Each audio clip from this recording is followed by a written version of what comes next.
يا نبي السلام عليك، يا رسول سلام عليك، يا حبيب سلام عليك، صلوات الله عليك. يا نبي سلام عليك، يا رسول سلام عليك.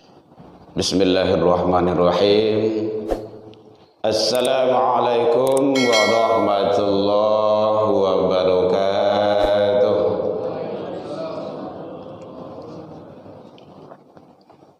Alhamdulillahilladzi ahyana ba'dama amatana wa ilaihin nusyur.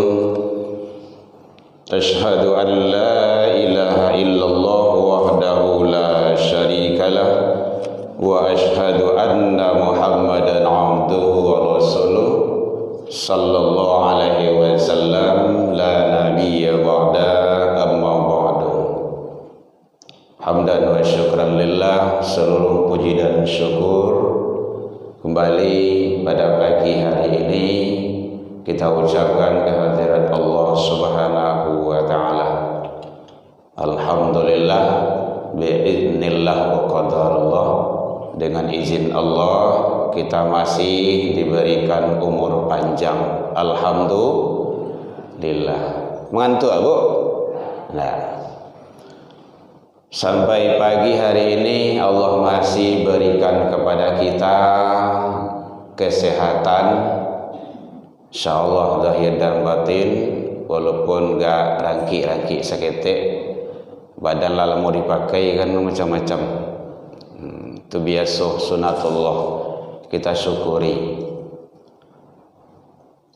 Alhamdulillah sampai pagi ini Allah masih berikan, titipkan kepada kita yaitunya waktu luang dan kesempatan serta keistiqomahan hati. Semua itu adalah titipan dan karunia Allah. Kita syukuri karena Allah telah menyampaikan la in syakartum la azidannakum. Ada ziyadah. Kalau engkau syukuri, aku akan tambah, kata Allah. Mudah-mudahan kita selalu menjadi hamba yang bersyukur di sisi Allah hendaknya. Selawat dan salam kepada Nabi besar Muhammad sallallahu alaihi wasallam. Allahumma shalli ala Muhammad wa ala ali Muhammad.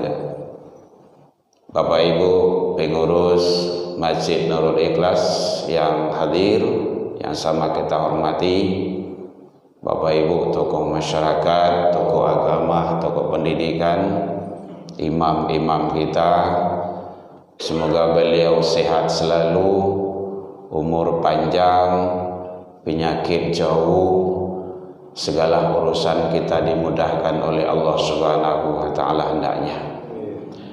Dan kita selalu diberikan kemudahan untuk menjalankan ketaatan kepada Allah Sang Qadir.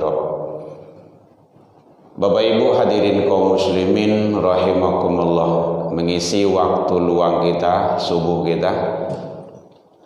Ada makan paginya kok? Mana? Apa sah?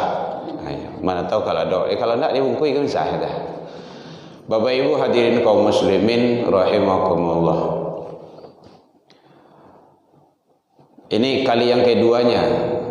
Pembahasan pertama kemarin bicara masalah tentang 3 rumah itu belum selesai. Itu boleh dilihat. Mungkin mana tahu jemaah kita yang belum hadir sempat di malam itu maghrib ya Ustaz ya. Dan ini yang keduanya.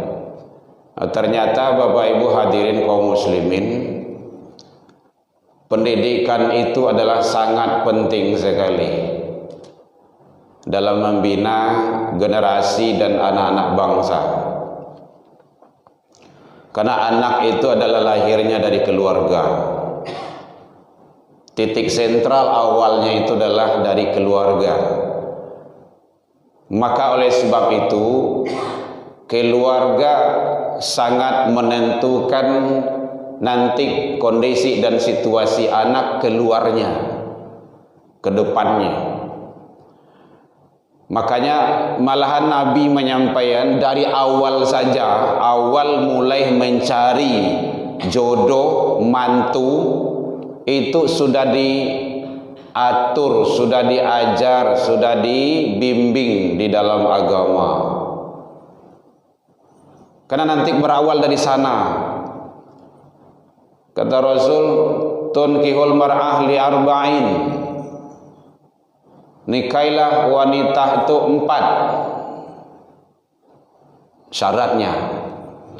Itu tidak titik di situ ibu ya. Hadis ini kepada laki-laki, tidak salah bagi perempuan untuk mengambil dan mempedomaninya. Di antaranya kata Rasul adalah, karena memang berawal dari sana nantinya, yaitunya li jamaliha, kecantikan. Kalau perempuan kegagahan, ganteng. Nah, kalau orang anak-anak kini kok, tentu di sana adalah utamanya dohir dan batin, luar dalam, akhlak. Mungkin rancak bantuannya, rupuhnya, tapi akhlaknya tidak baik, tidak beres, kan tidak bagus juga. Di jamaliha, kegagahan, kecantikannya. Kemudian juga termasuk limaliha, harta. Kenapa Rasul Sallallahu Alaihi Wasallam mau menikah dengan seorang janda yang umur 40 tahun? Sudah 3 kali beliau menikah. Padahal Rasul adalah seorang pemuda di kala itu. Salah satu adalah Sang Khadijah radhiyallahu an. Beliau itu orang yang hartawan. Di samping kalau laki-laki dermawan, kalau perempuan apa namanya itu? Darmawati. Apa betul? Darmawan juga. Nah, itu sudahlah.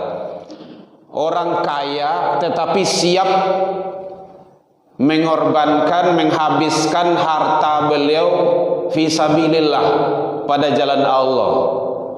Bahkan suatu ketika, ya Rasulullah, kata beliau, andaikan saya meninggal, habis harta saya ini semuanya demi tegaknya syariat agama, nyampang ambo meninggal, kali kuburan ambo tu ambil tulang-tulangnya jadikan ke jembatan demi tegaknya syariat Allah. Itu Khadijah. Makanya penting harta itu. Di kalau ada suami hawa fi sabilillah, pada jalan Allah dikorbankan, jangan dihalangi. Seharusnya awak dukung. Karena itulah nanti akan memberikan. Ini ternyata harta. Termasuk yang ketiga, wali nasabiha, keturunan. Kalau awak di Minang, apalagi kalau di Minangkabau, anak barayah, anak babakoh namanya istilahnya kalau di Minangkabau. Sia ayahnya, sia mandehnya, urang mahnya, le urang ayah atau ndak, kan harus jajaleh itu. Kalau biasanya, ini hukum alam sunatullahnya, kalau ayahnya kuriak-kuriak, anak binti-binti itu. Kama turun ayah kalau ndak, kamu bu, pelambahan ya, nah, boleh pelambahan kecucuran. Kalau ayahnya iko sekerajo tiap hari itu dikadai itu, bahalo nanti itu. Kalau ayahnya soleh, ibunya soleha, insya Allah darah kesolehan itu akan mengalir. Karena pembentukan. Yang keempat, agama. Ternyata agama itu adalah utama. Utamakanlah agamanya. Nyu ndak rancak wanah do, ndak lo gagah wanah do, penting-penting nanam sangalah gitu kan. Kalau agamanya bagus, ambil. Dia ndak orang turunan, dia biasa-biasa saja. Ndak orang turunan darah itu dari hitam, darah biru ya. Nah, ya betul ndak ngantuk ibu dia. Nah, darah biru. Ini orang kan masalah keturunan kan heboh loh tuh. Ndak usah lah. biasa sajalah kita, karena Allah melihat inna akramakum indallahi atqakum. Itu yang penting, ketaatan, ketakwaan. Karena di medsos, media sosial sekarang kan heboh masalah turunan-turunan. Kita tidak usah, kalau di Minang ini kan tidak terlalu mempedulikan itu. Yang jelas kita menyeru ulama jangan sampai berpecah belah, jangan sampai rusak ukhuwah gara-gara hal yang seperti itu. Beko yang begadang, yang tepuk tangan, yang lain beko. Makanya hati-hati kita. Jadi ternyata agama adalah sangat penting. Jadi oleh sebab itu, hadirin kaum muslimin, maka awal start mencari keluarga, menjadikan rumah tangga, ingin menjadikan anak-anak yang soleh dan soleha, dari awal sudah dibimbing di dalam agama kita. Makanya penting sekali hadirin. Bapak Ibu hadirin kaum muslimin rahimakumullah. Makanya ternyata agama itu yang akan menyelamatkan manusia mulai dari dunia sampai ke akhirat kelak, bahkan sampai di akhir kehidupan manusia di hadapan Allah Sang Qadira. Makanya Bapak Ibu hadirin perlu hati-hati jo kalau di medsos tuh, di media sosial tuh, jangan ditelan mentah-mentah. Harus ada filter, harus banyak, harus kuatkan, cerna baik-baik dulu.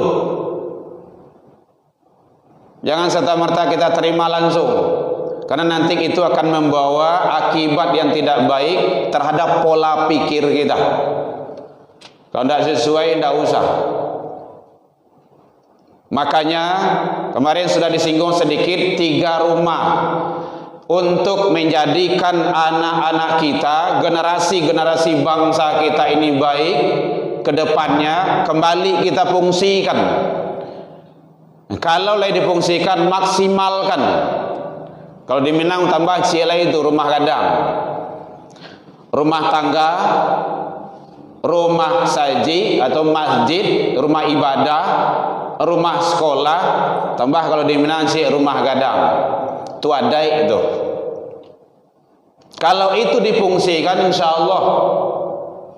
Allah kita lihat era-era zaman dulu, zaman Buya Hamka, Muhammad Nathir, dan di atas beliau itu inyi awak dulu tuh, inyi Parabe, inyi Canduang. Beliau tuh orang-orang soleh, dima dilahirkan dari rumah tangga, dari masjid, rumah ibadah, dari pendidikan-pendidikan yang baik. Dari sana bahkan beliau menjadi imam besar di Masjidil Haram, yang kemarin sudah dirumuskan masjid atas nama beliau, Masjid Ahmad Khatib Al Minangkabau. Itu beliau itu dari mana lahir? Dari rumah tangga, dari rumah ibadah. Kalau dulu kan surau.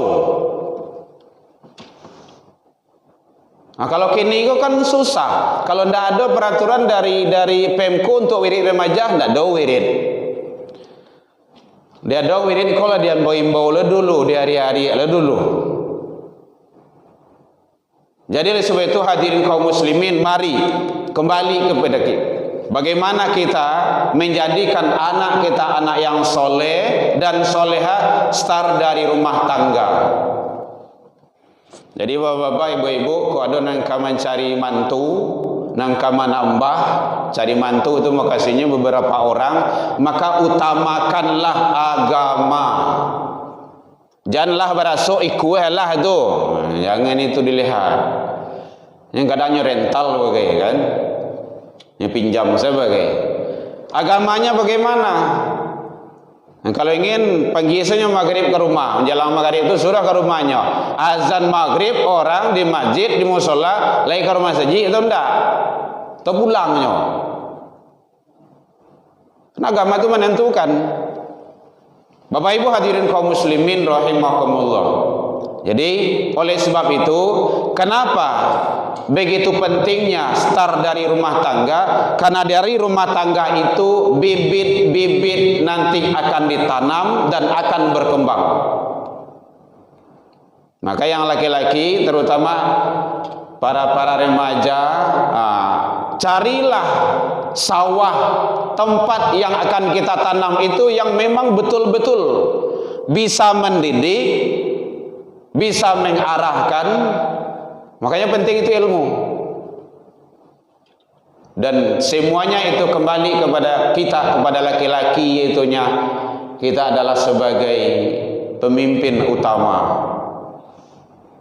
Bapak Ibu hadirin kaum muslimin rahimakumullah. Makanya di sini Allah abadikan di dalam surah Luqman, surah yang ke-31 ayat 13 sampai ayat 19. Itu Allah jelaskan di situ. Boleh dilihat nanti bagaimana tarjimnya, bagaimana arahnya ke sana. Pertama sekali di dalam rumah tangga itu adalah bagaimana nilai-nilai tauhid yang sudah ada itu dikembangkan, dibina dengan sebaik-baiknya, dikawal. Anak awak itulah punya nilai-nilai kebaikan. Fa'alhamaha fujuraha wa taqwaha. Itu fitrah manusia. Kullu mauludin yuladu al fitrah. Manusia itu diciptakan, dilahirkan dalam keadaan suci, fitrah. Dinul Islam. Apakah selesai di situ? Enggak sudah situ do. Bagaimana tauhidnya itu dikawal taruh sampai dia mandiri. Olah layihana dia azan dan iqamah lah selesai belum? Dia gih namo naranca lah sudah belum juga. Tidak cukup itu. Dikawal tauhidnya itu. Makanya itu nanti di dalam Al-Quran surah Luqman itu ditata dengan rapi, dengan sebaik-baiknya. Belum diajarkan nilai sosial, belum diajarkan bagaimana tata cara ibadah yang baik, tetapi tauhid. La ilaha illallah, Allah ahad. Penting sekali. Kawal terus. Kalau anak-anak masih ketik, makanya Bapak Ibu, kalau ada awak punya anak kecil, punya bayi atau yang baru lahir, itu sebaiknya yang mengazan dan iqamahkan itu, mengazankan itu adalah ayahnya, ayah kandungnya. Supaya tadanga de anak tu, supaya tadanga dewe suara ayahe. Allahu Akbar, Allahu Akbar. Nah, kalau seandainya memang ayahnya jauh, mungkin lalu pulang ke rajo, yo. Anak kalau tak kajahnya lah, iya, ya tidak apa-apa. Dia orang soleh, orang soleh. Begitu adabnya. Itu bagaimana dalam rangka mengawal tauhid. Kawal terus sampai dia mandiri, sampai kadang. Kapan dia mandiri itu? Dalam ilmu psikologi perkembangan, dalam ilmu psikologi pendidikan juga disampaikan itu anak sampai kuliah malahan dia masih labil juga. Belum stabil itu. Semester 1, semester 2. Makanya butuh bimbingan. Kadang ada anak cepat. Bapak Ibu hadirin kaum muslimin rahimakumullah. Makanya nilai-nilai tauhid tersebut adalah banyak ditanamkan, disebarkan, dikembangbiakkan oleh orang-orang di rumah tangga, ayah dan ibu. Maka nan serancaknya mengasuh anak itu memang ibu. Mohon maaf gitu kan. Kalau ada yang punya pembantu gitu kan, dia memang sibuk tuh balah gitu kan. Sebaiknya ibu. Kenapa? Kasih sayang itu berbeda. Kalau membantu itu di mana engkau yang senyap? Di mana hendak kau menangi? Tapi yang kasih sayang belum tentu maksimal. Kasih sayang seorang ibu berbeda. Tidak sama itu. Anak menangis. Dia butuh apa? Butuh kasih sayang, pelukan dari seorang yang dekat dengan dia. Itulah orang tua. Hadirin kaum muslimin rahimakumullah. Setiap sesuatu ada nilai tauhid. Iba jalan keluar rumah, masuk masjid, mau makan, masuk kamar kecil, itu ibu, orang tua. Makanya penting. Di mana itu didapet? Kalau ndak dalam rumah tangga. Makanya sasarannya kalau ada rumah tangga yang orang tua, ayah dan ibu, mohon maaf, pisah, cerai, itu sasarannya anak. Anak sasarannya. Makanya penting sekali. Banyak yang broken itu kan gara-gara keluarga. Anak tidak dapat kasih sayang. Anak tidak dapat bimbingan. Tidak dapat tapi mengaduhnya do. Kamanya kecurhat, makanya dia curhat tempat lain. Lebih percayanya kepada kawannya. Lebih percaya dia kepada orang lain ketimbang orang tua yang melahirkan dia. Waduh, penting. Jadi anak yang sukses, anak yang berhasil itu karena orang tuanya yang cerewet di rumah, selalu memberikan kemandirian. Bapak Ibu hadirin kaum muslimin rahimakumullah. Jadi nilai-nilai tauhid yang sudah ada di dalam diri seseorang hamba itu mari kita kawal.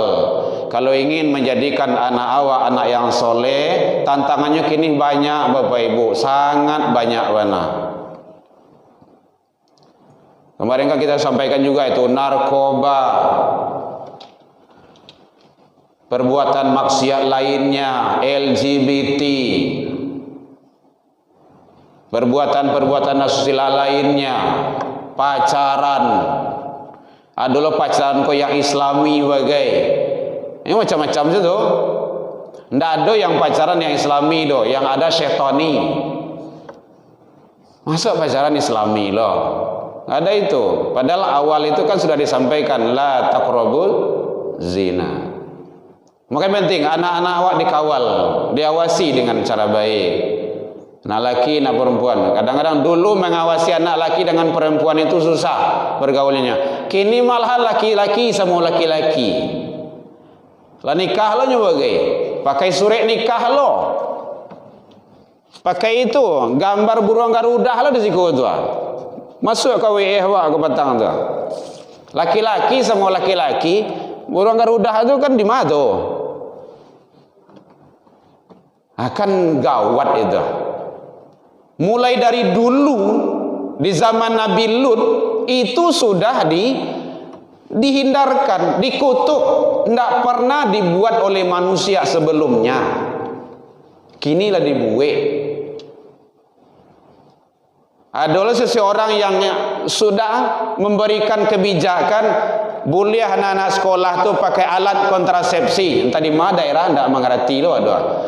Alah kacau teman. Kalau boleh hatinya tu boleh zina anak-anak remaja tu. Intinya tu. Itu kan gawat. Jadi rumah tangga tu maka sariang ketat. Lagi kalau anak-anak gading. Bapak Ibu hadirin kaum muslimin, kenapa kita banyak bicara masalah anak? Karena kita adalah pencinta anak. Karena kita adalah pencinta anak dan sayang kepada anak-anak. Generasi-generasi Islam, bagaimana cara menghancurkan Islam itu sendiri, mulai daripada generasinya, rusak pendidikannya, kacau pergaulannya. Dari situ mulai. Kalau sudah pendidikan pergaulan udah beres itu. Jadi oleh sebab itu Bapak Ibu hadirin kaum muslimin, saya juga tidak tahu sampai jam berapa ini. Lah, baik demikian saja. Ini episode yang kedua. Karena ini adalah sangat penting sekali, menurut kita sangat penting sekali supaya anak-anak awak tidak kacau di luar. Maka mari kita perbaiki dari rumah tangga kita. Bajale-jale awak juana. Nah, baik-baiklah. Karena awak meninggal Bapak Ibu, sianan kaman solatkan, nang kaman mandikan, nan sarancanya jangan orang lain, keluarga dekat, korib namanya itu. anak, menantu, cucu, dan lain-lainnya. Karena memang ini sudah ada kejadian. Itu di Parak-Karakah kemarin itu. Wah Baji, satu kami dari kongsi kematian. Tidak usah Ustaz, lah selesai di kami. Anak beliau sudah soleh orang. Anak-anak beliau semuanya yang membereskan. Itu lebih wajib dan lebih penting. Ada juga keluarga, anak kita pejabat semuanya, tapi orang yang disuruh, Bu, tolong secara Islami mandikan ibu kami. Berarti kan enggak tahu. Nah, ini penting. Sangat luar biasa sekali bagaimana pendidikan dari rumah tangga ini. Salam alaika ya Rasul.